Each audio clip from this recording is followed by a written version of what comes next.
નમસ્કાર દર્શક મિત્રો, બીબી ન્યૂઝ ગુજરાતમાં હું મયુર મેવાડા આપ સૌનું હાર્દિક સ્વાગત કરું છું। અમરેલીના સાવરકુંડલાના વાડિયા ખાઈમાં થોડા સમય પહેલા પોલીસે બાતમીના આધારે રેડ કરી નશા કરવા માટે વપરાતી 430 નાગ આયુર્વેદિક સિરપની બોટલો જપ્ત કરી હતી। આ દરોડા બાદ પોલીસે આ સિરપ કોણે સપ્લાય કરી હતી તે દિશામાં તપાસ કરી રહી હતી।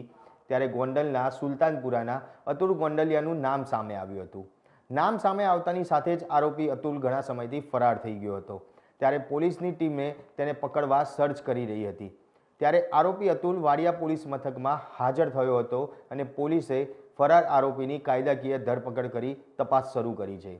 ત્યારે પોલીસ હવે અતુલની પૂછપરછ કરશે અને તેમાં આ પ્રતિબંધિત સિરપ ક્યાંથી લાવ્યો અને અત્યાર સુધીમાં કેટલી બોટલો સપ્લાય કરી છે આ તમામ દિશામાં તપાસ કરી રહી છે।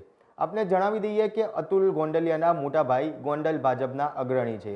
ત્યારે પોલીસે એ દિશામાં પણ તપાસ શરૂ કરી છે કે અતુલ સિવાય આ રેકેટમાં બીજું કોણ કોણ સંડોવાયેલું છે। આ જ રીતે નવા સમાચાર અને નવી અપડેટ સાથે આપ સૌની વચ્ચે ફરી આવીશ। ત્યાં સુધી અમારી બીબી ન્યૂઝ ગુજરાતની ચેનલને લાઇક કરો, ફોલો કરો અને યુટ્યુબ ચેનલને સબસ્ક્રાઇબ કરો। નમસ્કાર।